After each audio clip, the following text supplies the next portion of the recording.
Taboko. Je signale, il est le pasteur de l'église Mont des Transfigurations. L'homme de Dieu, bonjour et bienvenue dans Kin Matin. Oui, bonjour, cher bien-aimé. Merci. Issa, pour l'invitation. Permettez-moi de dire d'abord merci à Dieu. C'est grâce à lui que nous sommes là. C'est lui qui nous a accordé son souffle gratuit. Amen. Et nous le supplions de pouvoir jeter son regard sur ce qui se passe dans notre pays. Cet espace géographique, nous ne sommes pas improvisés pour être là, mais c'est Dieu lui-même, par sa souveraineté, qu'il a voulu que nos aïeux naissent sur cet espace et que nous, aujourd'hui, nous soyons détenteurs et propriétaires de cet espace qu'on appelle République démocratique du Congo. Malheureusement, ce que nous sommes en train de vivre aujourd'hui, c'est cauchemar, on ne sait plus de quel sens se vouer. Et c'est pourquoi nous demandons, par rapport à l'intelligence humaine, on se rend compte que nous sommes limités. Nous voudrions, soit nous demandons à Dieu qu'il puisse intervenir, nous faire grâce, puisse onanama, trop c'est trop. Aujourd'hui, on parle, je crois, plus de 15 millions de compatriotes congolais. On parle plus de 8 qui sont tués, massacrés. Et ça ne s'arrête pas là, ça continue chaque jour. Aujourd'hui, on parle encore de plus de 8 à 10 millions de déplacés internes, sans parler de dégâts collatéraux. Des bébés sont tués, massacrés, des vieillards, des femmes enceintes, violées, tout ça. Donc, on ne sait plus de quel sens, on ne sait pas qu'est-ce qu'on peut dire. C'est pourquoi nous implorons vraiment la miséricorde de Dieu. Même en face de nous, ici à Maluku, il y a les Mobondo qui massacre, l'insécurité, ben n'en parlons même pas. Nous, vraiment, nous supplions à Dieu de pouvoir nous venir en aide. Sinon, je salue toute l'équipe technique. Je crois que c'est grâce à eux que nous serons bien suivis à la maison. Sinon, j'espère que nous allons passer un bon moment pour l'édification de ceux qui vont nous suivre à travers votre émission. Merci. Merci beaucoup, messieurs, mesdames, amis fidèles téléspectateurs de Canal Kin Télévision. Ce qui est dit, c'est déjà l'introduction du pasteur Serge Taboko, à qui Oazali a invité sur le loto, sur l'anae, pendant la minute prévue pour la rubrique invité de Kin Matin. Merci d'être venu, pasteur. Merci surtout à ceux qui sont occupés sur l'invitation. On répond très favorablement et le respect de l'heure aussi. L'homme de Dieu, tous vu déjà message dans Aliboso. Si j'ai toujours la position de l'Église, la crise aux autres traversées, la République démocratique du Congo, tout quand même makanisi à Basal Nanzambe aussi, parce que l'autre fois, tu as bande comme Soussou, le Lopebino Boaliawa, pasteur Serge Taboko. Au Tikolo Bangwawa, toujours Cyprien Nzambe, vu situation en Mboka, boni position et Église, à l'instant ou à ce net moment, la makambo ezoko traverser na mboka mituna misusu na koya na monasimo. Merci beaucoup. Nous allons moment ya ba émotion et l'autre église si je fais allusion à l'église corps du Christ, c'est-à-dire je parle pas à une église comme organisation, je parle d'organisation formelle, structurelle des asbel, mais ici je parle à l'église corps du Christ. Aujourd'hui Azorobela Colossiens chapitre 1 verset 18, il est la tête de l'église. Et dans Éphésiens chapitre 5 verset 32, il dit qu'il prend soin de cette église où ils allaient épouser naïe. C'est-à-dire ils allaient moment sengri tout bon de la makasi na banda kuna biso na ba église bisika to sanganaka pour que nkola ki la biso mawa ya motuya ko sala effort ba ona no bazali ko batela bo solo to vérité. Bakoba côté à vérité parce que ma comète et que c'est la vérité qui libère. Vous connaîtrez la vérité et celle-ci vous affranchira. Parce que c'est parce que dans les chefs des Congolais, parce que je ne parle pas à tous les Congolais, parce que nous avons aussi d'autres Congolais qui sont des athées, il y a aussi ceux qui sont dans d'autres croyances et d'autres religions, mais ici je fais allusion notamment à Bissouba chrétien et ce qui est aussi évident. Pourquoi forcément la majorité pourquoi forcément on a contexte on les a bâtonné ceci comme bangonyo sobali bisonyo sotwali ba créature bon na ba croyant nazo loba par rapport ba valeur parce qu'on partage pas de mêmes valeurs. D'accord. Partage pas de yana ba croyance mususu ba religion mususu batinda ba violence. Mais tu as bikila mu yanzambe na boité mais yana ba religion mususu batinda ba violence. Et yana ba religion mususu ne to za boé. Alors on dit que tout ça iloko mokote nzambe akwa ko sala. Dans mona ki to za na niveau ya compréhension mokote. Alors mais pour na ba chrétien, surtout Babazo Saïla Nzambé, un sacerdoce royal, c'est-à-dire un sacerdoce spirituel, où Jésus a le dans Jean chapitre 4, verset 24, que Dieu est esprit, que ceux qui veulent l'adorer l'adorent en esprit et en vérité, ce sont eux les vrais adorateurs qui les cherchent. Bisouba Oano Bandimila Kake, Nzambazali, et qui a zali pe na parnaye na makambozo le kana sena mukili oyo tokuba kobondela nde eloko asuka lobaki côté la vérité parce que belé tant bazomi na kati ignorance c'est les ténèbres. Moni tant par exemple un parent de mozali wana ceux qui ozui musala avant za musala mingi zalaka ba projet malamu na mwasi na bana ceux qui tozui tala to musala to épargner mais tant musala da iye okuta na ba camarade na baninga bandi ko biso ba boîte bandi ko biso bisika zo mwa mupepe. Ok, au moins on attend musu bilenge moko ya nzoto pembe o ya mwindo ya ba bassin ya ba cantine tout ça ba projet nyoso zaki na ngwe saini elimu de yo ana tozo benga na langage spirituel mutona za na kati ya ténèbres c'est à na kati ya molili ana kati ignorance mais soka a na kati ya lumière dans la parole c'est la connaissance. Jésus a dit je suis la lumière on des lumière ya kura ingate za connaissance mutona na kati ya connaissance a dit que magamo so na bi soki na sali yango na bi sike kosuka maintenant épargné parce que lobby peut-être dans 50 ans 60 ans d'âge na kolemba tant za makokite o mukena épargné o kosunganga na bananga mais bano soko landi bango muko musale kosila ba okimayo donc mutu pas comme na niveau une phase na boyebi alors connaissance de ça la ke makamu pe belé à société boto ba kobongisa yango mais quand nous sommes ignorants et que tant on a kata molili tozo kosaka kaso ba kokosa c'est trop dit il y a d'autres pasteurs qui le font par ignorance qui pensent que ceux qui ba basambeli mingi bakubala ba vie na bango bonga ba kuma mayele ba okela ba poto catégorie ya bongo bazali bona to limbisaka bango ce sont des ignorants. Mais ça peut la catégorie à bassin Nzambe kaka biso na de réveil o ba yebi ke makambo eza bongote mais parce qu'ils participent toujours il y a leurs intérêts donc bango bazalaka toujours côté à oppresseur côté à pouvoir ici que zali o ça la malamu ça mais bango tali bango te bango l'essentiel il y a se retrouver ba o anape bango de bazali très dangereux donc bango c'est base la lumière pour orienter nabo bazana kati gestion nabo bazana gestion té mais malheureusement bango bazo ba posture moko boende ozomona c'est réalité to comme nango lelo surtout nous au niveau ya église de réveil en termes d'organisation on n'a pas de leçons à faire na réalité tout ça nango lelo parce que ils sont complices na une part de leur responsabilité mais l'église de réveil comme dimension spirituelle ba onyeso ba dimelinkolo to ça na part ya kobondela pe ya kotea ba to vérité pour que même les politiciens mosusu ba yakapela l'église na biso ba ko koyebake koyiba mbongo à l'état ezali mabe sala boye ezali mabe ngana ko za la za beaucoup mais na salaire te ezali mabe na chef de rina na salaire te ezali mabe dans la gestion moderne dans la gestion publique on nzambe pas lingi moto azo kambelo ko ya batu nyonso parce que la république c'est un pays qui appartient à tout le monde il faut azala na kata gestion transparente donc alors tango va pasteur bazo comme na niveau te pour la kisa o bazo kamba gestion transparente. Il est essentiel quand Nzamba pour ça, nous avons un deuxième mandat, troisième, nous avons un yo, c'est très dangereux. Mais une autre question, pasteur Serge. Tout le monde qui n'est pas pharaon, basal Nzamba aroya bo lobby, pe au monde salami. Ba eli, ba kutana na barua, ba to belé, ba koloba likambo ba prévenir. Intact ndeka balobaki et le moment changement réalité mais le long la République démocratique du Congo l'église partout et on dit mais quel lokola mayebi na venu moko na commune moko quelconque au kuta na balabala moko plus de 15 même 20 églises mais bazo bonde la kanzambe moko OK na ba commune misusu bipai na bipai au kuta ebele mais rien ne marche dans la République démocratique du Congo. Est-ce que vous répondre à la 2 minutes? C'est dû à quoi? Merci beaucoup. Dans mon plan, on a vraiment capital. Dans ma camboya expansion à l'église et belé. D'abord, là où je suis d'accord, c'est que ça Congo, comme chrétien, ça je suis d'accord. C'est-à-dire que ça, mais la pour le christianisme, pour moi, la compréhension dans ce n'est pas une organisation charnelle.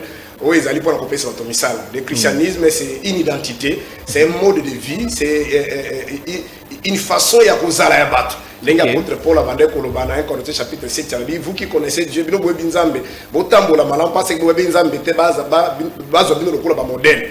Alors pour la première fois dans le livre Actes chapitre 11, je crois le verset 17, tant que qui va chrétien, c'était des pharisiens, des païens, et ainsi de suite. Ils ont dit, certainement ces gens ici sont des chrétiens. Ils ont dit qu'ils sont pas chrétiens, mais ils ont vu leur comportement, ils ont vu leur façon de se. Il y a pour ça que non, parce qu'ils ont dit maître comme Jésus-Christ. C'est pourquoi le christianisme est dérivé à mon chrétien, c'est-à-dire Christ. Donc, il faut voir chrétien, il faut voir c'est-à-dire le système là.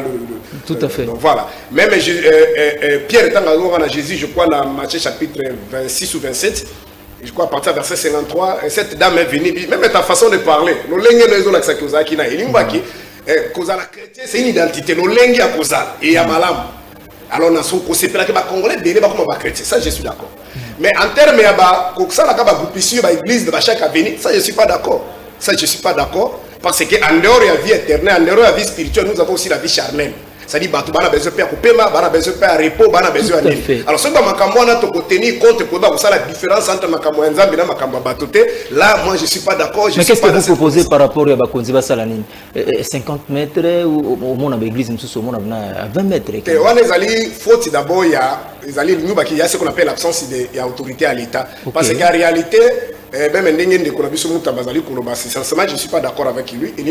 L'État n'a pas commencé par lui. L'État existant qui a vaillé. Lui fait ce qu'on appelle la continuité. Alors, Babisika Makamode. Vous êtes d'accord avec la poignée? Place Yazagolungara a recensé, place Yazagolungara Panzaba Église, et Lungwa Wekenda Awa. Il ne saura pas parce que tant vous avez déplacé l'église. N'habitez pas donc ça va au budget. Il y a mon temps ça. C'est compliqué. De l'une qui fasse à la continuité, mais dans l'harmonie, dans le respect, parce que c'est du sacré. Parce que dans le cas a toujours un aspect négatif, c'est-à-dire que tous les pasteurs ce sont des escrocs, surtout dans le réveil, mais dans le faux, il y a toujours le vrai. Même à l'époque, il y a un faux Bazalaki, un vrai Bazalaki, il pensait que tout le monde est devenu faux. Petite question, ceux qui te jouent sur les 100%, à Basal Nanzambe, au coupé ça combien? À travers l'indicateurs, je vous en prie, il y a des indicateurs bibliques. Matthieu chapitre 6, Jésus a le dit, jamais un bon arbre produira de mauvais fruits. Vous comprenez? Donc, ça, c'est pas moi. Vous reconnaissez que le pourcentage est combien belé que y a madame Moumine Bazate. Effectivement, ils viennent en pot de brebis, mais au-dedans, ce sont des loups. En termes, il y a espèce derrière. C'est-à-dire quoi? Quand on voyait Moussa Nazar, par exemple, Azov Sabino qui est publicité Zamabé, mais il y a mon gars qui est une église. Est-ce qu'il faut monter pour expliquer? Parce que ma vie a battu Bazar, on a une église dans le Congo. Vous comprenez? Quand nous sommes dans une église, l'église est asbelle. Même sur le plan spirituel, sur le plan charnel, c'est une asbelle, c'est une organisation sans but lucratif. Tous les sanctions, tous sont balopang, tous les sanctions, tous sont bakit. Mais tant qu'on se rendre compte que bakit, le pang, sont bakit, batia na combat pasteur na moissé na ban. Mais il faut aller à la fou pour montrer que ces pasteurs c'était un aventureux. Parce que c'est la communauté. Ce qui est allé, mon Seigneur, vous sommes des moutouka, ça y est, vous sommes le père, ça y est. Moi, vous tenez nous la communauté, ça y est communauté. Le col va sommer là, yo. Le col va sommer là, yo. Tengana donc là, zana makambo na te.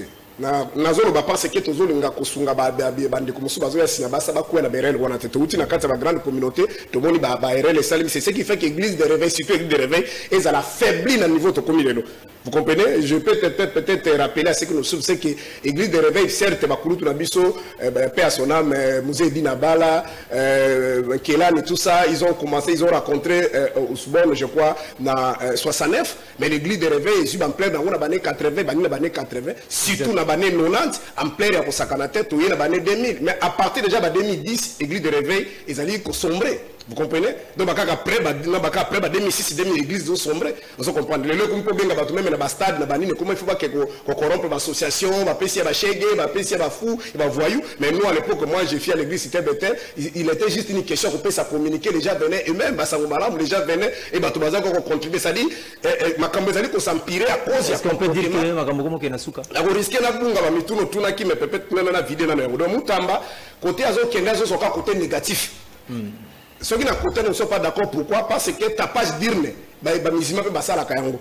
Ta page d'irne, la catholique peut passer à la Kayango, au coup de la quartier, sous 5 ans déjà, ils ont bête, peut pas attention bazar. Mais on va le kunate. Le problème, c'est que tu vas tirer ordre. La catholique, au moins, bazar la construction à Malawi. On va attendre le bête, il dira, je rappelle Batumoussou, que personne ne te trompe. Il dira, rappelle Batumoussou. Dans la zone, il y a le côté, il y a s'accrocher. On va aller réglementer ma cam. C'est qu'il y avait l'église catholique, jamais comme on a bango, basangisi, bâti, l'église de Biscotiaka. Mais le problème, c'est que quand Moutamba vient, il a trouvé déjà, il y avait, ça dit, l'église, les agues, autorisation à Yango.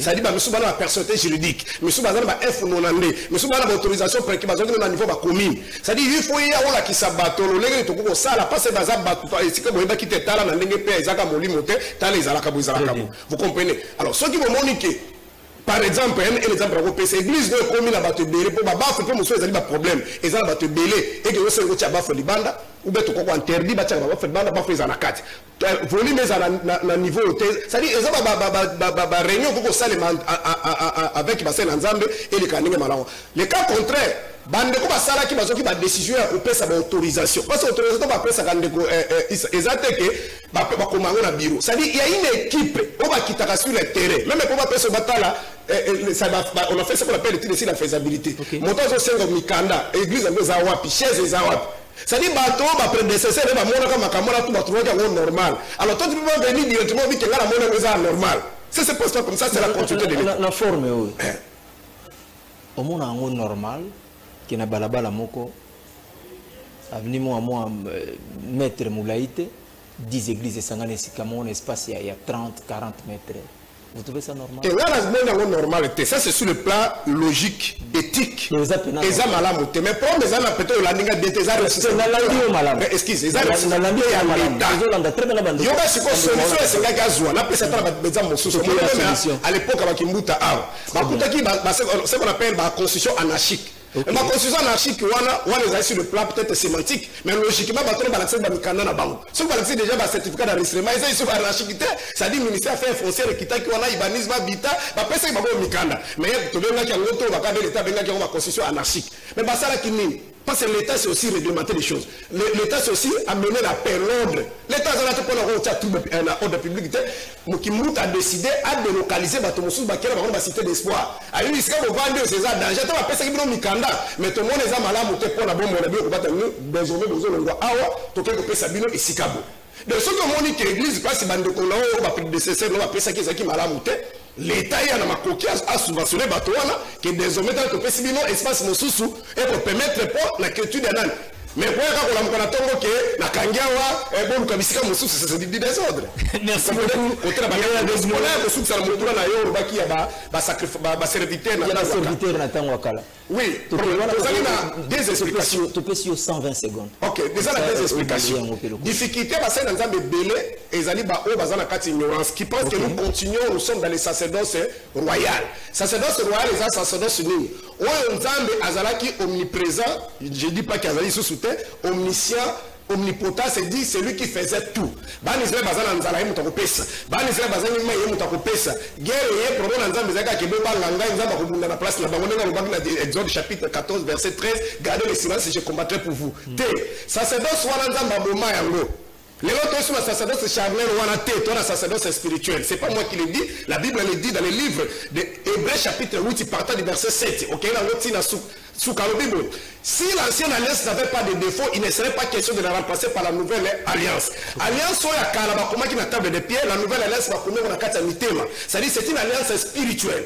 Alors, toyena Hébreux chapitre 7 verset 11, la Bible dit ceci. Les sacerdoces étant changés, il y a automatiquement changement de toutes les dispositions antérieures. Donc, les noms on appelle ça sous bâtiment pas physique.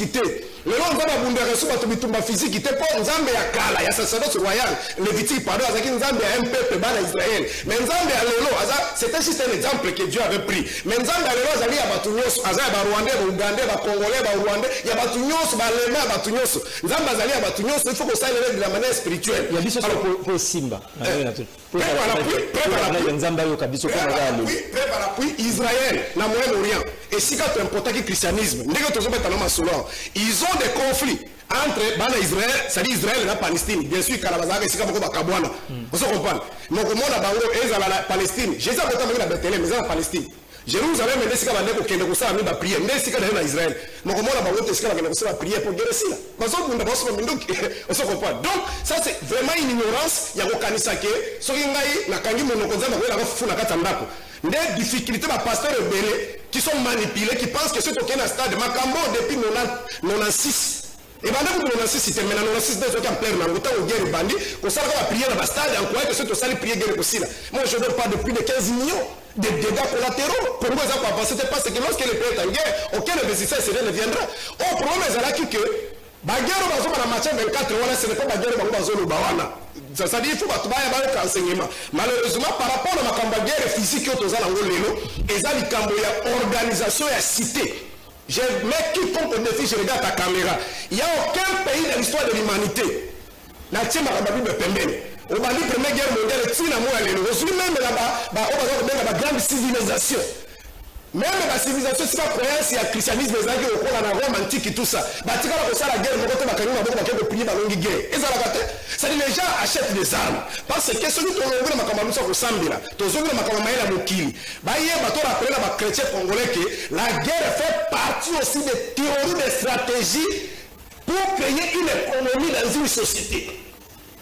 Preuve à la pluie, États-Unis d'Amérique, c'est la première puissance au monde. Mais la première puissance, c'est devenu la priorité. Les États-Unis font des guerres partout. Benema Outukozalana, Afghanistan, il est dans le Moyen-Orient, il est partout.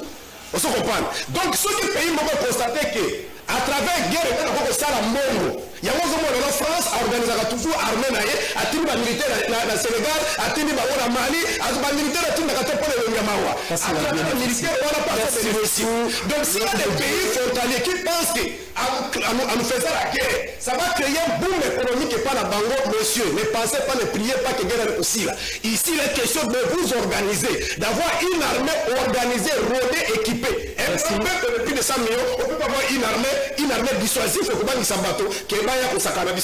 Merci beaucoup.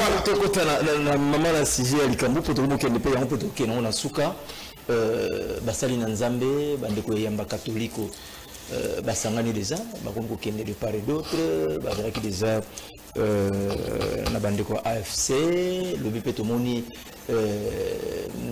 ba pasteur bakende kokutana na président de la République boni ozali komona yango topesio 4 minutes.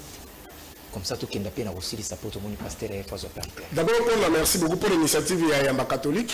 Na le bakango balandakanga bayebi que moi je suis pas un fanatique. Moi-même Serge Taboko, ma maman azali catholique, mais moi j'ai quitté l'église catholique depuis 93.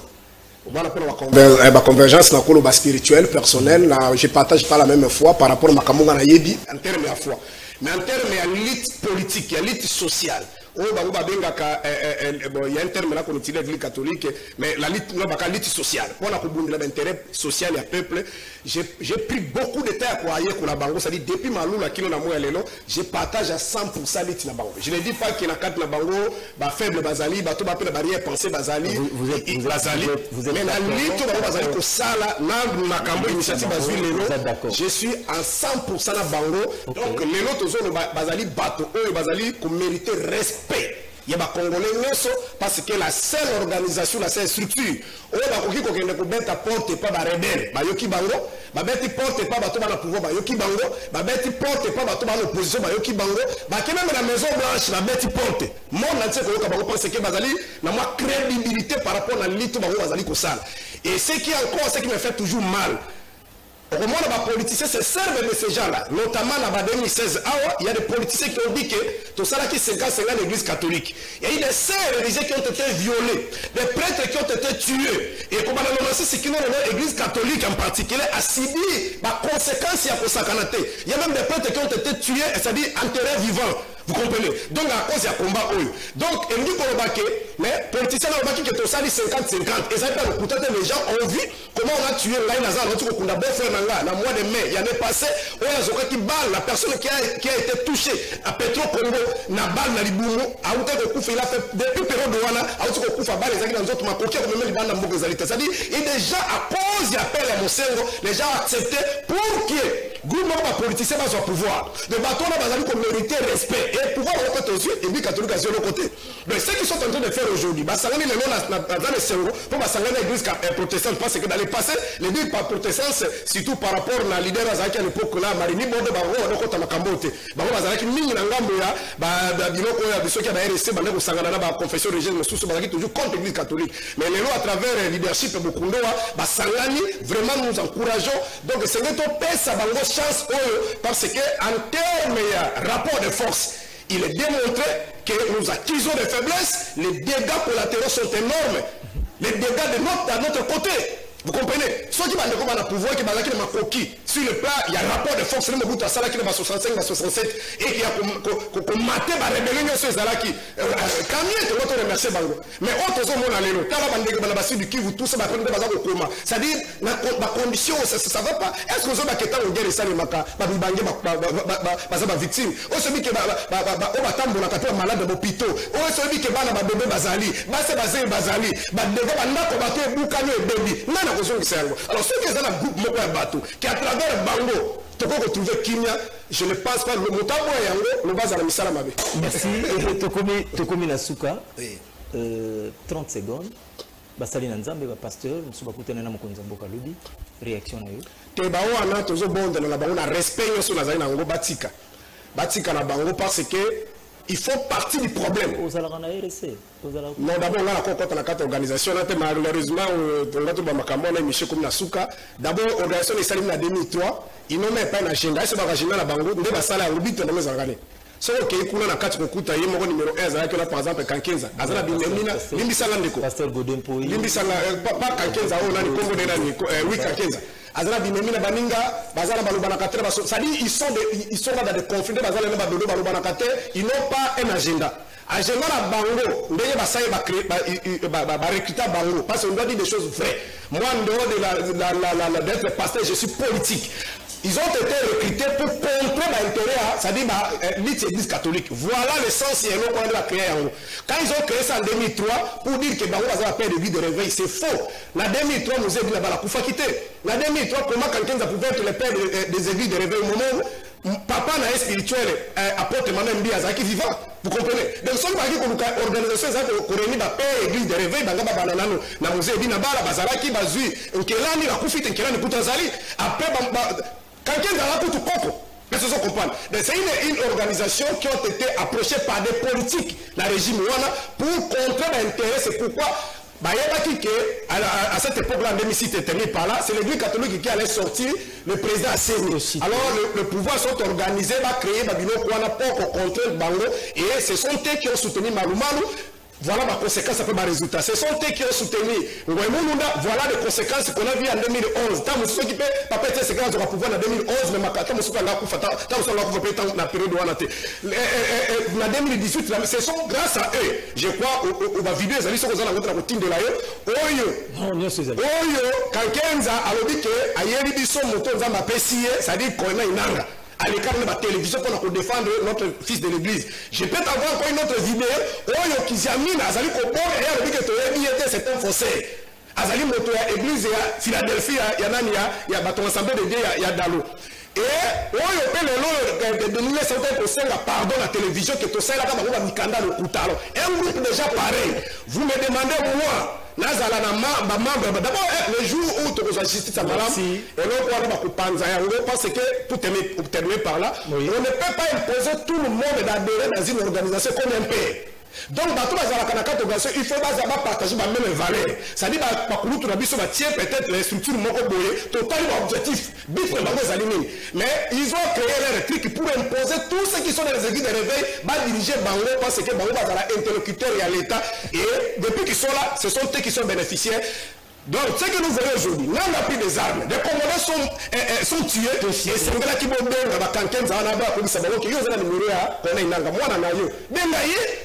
tant qu'on a qui est la télévision, nous avons la Kisakio. Bon, nous avons Minduki, nous avons la Kisakio. Comme il y a un catholique, nous avons c'est avec beaucoup de réserves parce que nous avons une émission religieuse, mais c'est avec beaucoup d'émotions de Congo.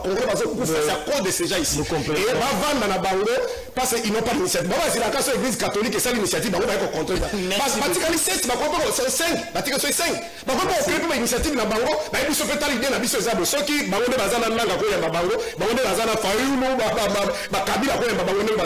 parce que ce sont des gens qui ont été sous les bottes des politiques et ils n'ont pas un respect de la politicien aux hommes. Merci beaucoup, Pasteur Serge Taboko. Je rappelle, il est le responsable de l'église Mont de Transfiguration. Merci d'être venu. Tokomi Nasuka. Prochainement, tu vas ce soir, on a une photo ça la deuxième partie. La semaine prochaine, disponibilité aux alliés.